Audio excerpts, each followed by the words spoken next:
Selama proses rekonstruksi kepolisian, mereka ulang seluruh adegan pembunuhan yang dilakukan oleh YAP dan NR terhadap Iin. Mulai dari kedatangan hingga melarikan diri. Rekonstruksi berlangsung selama 1 jam dan kepolisian telah mendapatkan hasil untuk melengkapi barang bukti. Berikut wawancara reporter Taris Hirziman bersama juru kamera Fani Maulana dan Imam Setiawan dengan Kapolres Metro Jakarta Selatan di lokasi kejadian. Ya, pemirsa, disinilah rumah nomor 1 indekos yang dihuni oleh YAP, NR, dan juga Iin.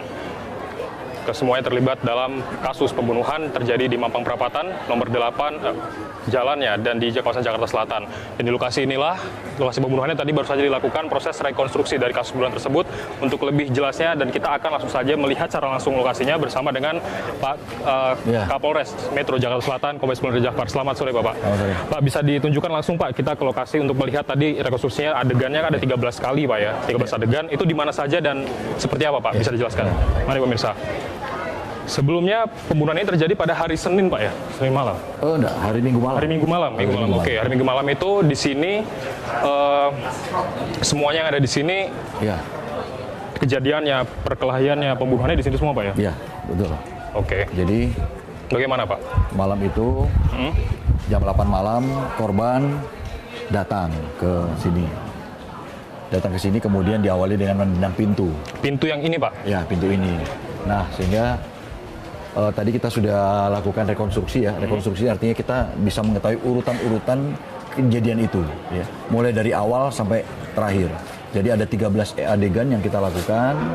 Mulai dari urutan pertama sampai dengan terakhir mereka keluar dari tempat ini.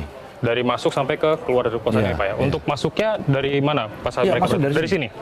Ini udah nggak bisa dibuka lagi nih, Pak, ya? Dan para tersangka itu sudah berada di dalam. Oh, sudah di dalam? Ya. Jadi pemirsa, tersangka sudah di dalam kamar kos ini, tapi sudah diberi garis polisi begitu, Pak, ya? Betul. Terus di lokasi ini saja, tidak ada tempat lain? Di lokasi ini saja. Ini saja? Kejadiannya dalam kamar. Untuk barang bukti lainnya bagaimana, Pak? Untuk palu yang digunakan sebagai senjata dan juga perlengkapan lainnya? Pada saat TP-TKP yang dilakukan oleh Kasat Reskrim, di dalam sudah memang ada mayat ya ditemukan di sana. Kemudian ada juga barang-barang bukti lain yang ada di sana yang memang berada di dalam kamar itu. Ada rokok, ada macam-macam di situ, ada palu dan sebagainya, ada dompet, ada handphone dan ini. Nah, itu yang itu semua berhasil kita sita barang bukti itu untuk dijadikan alat bukti. Pak, mungkin bisa kita lihat ke dalam sebentar, Pak, untuk melihat bagaimana? Sudah disteril, Pak? Sudah disteril. Oke. Tadi sudah kita lakukan 13 adegan kan sama. Semuanya di sini, kedua tersangka juga di sini. Oke, pemirsa, bila Anda lihat di sini, ini adalah seperti layaknya kos-kosan biasa, dan ini dihuni oleh ketiga orang dan 2 orang tersangka yang menjadi pelaku pembunuhan tersebut. Baru tiba di sini selama 1 minggu terakhir, begitu, Pak, ya? Ya, nah, selama 1 minggu terakhir di sini, semuanya tinggal dan terjadilah perkelahian sebelum akhirnya berujung pada kasus pembunuhan yang menewaskan seorang pemandu karaoke di sini. Nah, itu salah satu motif dari pembunuhan tersebut itu adalah terkait uang yang diterima dari salah satu klien kepada tersangka, begitu, Pak, ya? Itu bagaimana? Memang banyak fakta-fakta baru yang kita temukan. Bahkan sampai saat ini ada lagi informasi baru. Ternyata mereka juga di malam minggunya, sehari sebelum kejadian ini, mereka ada acara. Ya. Ada acara di mana korban ini bersama dengan NR, ada lagi satu temannya, itu pergi ke suatu tempat, di karaoke tentunya. Mereka di sana sudah ditunggu oleh 4 pelanggan. 4 pelanggan, dan sebelumnya memang mereka sudah janjian dengan korban ini. Mereka sampai sana jam 10 kemudian sampai pagi. Setelah pagi itu ada lagi kegiatan mereka masing-masing. Kegiatan masing-masing.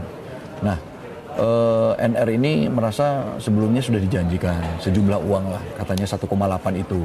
Ya. Cuma itu masih kita dalami apakah janji yang mereka berikan lewat korban atau mereka sudah menyampaikan langsung pada mereka masing-masing. Kita belum tahu, ini masih kita dalami. Kemudian setelah pagi itu dia hanya mendapatkan 500.000 diberikan oleh pelanggan itu. Dia kemudian balik ke sini, mengadu pada pacarnya. Langsung pacarnya menelpon, kemudian terjadi perkelahian gitu, Pak? Disitulah sudah percekcokan. Memang sebelumnya datang sini kondisi korban pun sudah panas. Kemudian mengeluarkan kata-kata mungkin yang membuat mereka tersinggung. Akhirnya terjadilah penganiayaan itu mengakibatkan korban meninggal dunia. Ya, Pak, ini kan tadi juga dilakukan rekonstruksi di kosan ini secara langsung.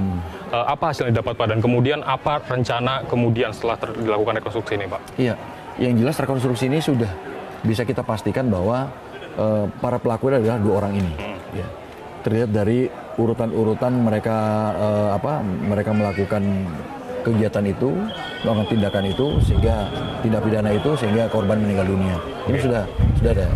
Fakta-fakta lain saya pikir ini lebih banyak ke latar belakang. Latar belakang daripada kejadian itu. Kenapa sampai terjadi seperti itu? Tetapi kalau untuk fakta yang kita temukan di TKP tentang kejadian tindak pidana itu, pembunuhan itu, ini sudah sesuai. Sesuai, Pak, ya? Sudah sesuai 13 adegan itu. Jadi selanjutnya akan digunakan untuk melengkapi barang bukti yang sudah ada dan keterangan-keterangan begitu, Pak, ya? Dan itu akan dibawa ke persidangan, gitu. Ya. Memang masih ada beberapa juga memang fakta-fakta lain harus kita kita cari terkait masalah sejumlah uang itu kan ya. Apa betul itu 1,8 atau yang cuma 500 itu. Nah, itu yang lagi kita dalami semua. Oke, baik. Terima kasih banyak Pak Indra atas waktu dan informasinya. Terima kasih banyak. Dan demikian pemirsa wawancara kami dengan Kapolres Metro Jakarta Selatan, dan bisa dilihat di sinilah lokasi pembunuhan tersebut di mana dilakukan secara keji begitu, karena setelah pembunuhan dilakukan kemudian korban disembunyikan di dalam lemari yang ada di kamar kosan ini, dan sekarang kepolisian masih akan terus mengusut tuntas kasus ini untuk kemudian dibawa ke persidangan untuk dibawa ke pengadilan.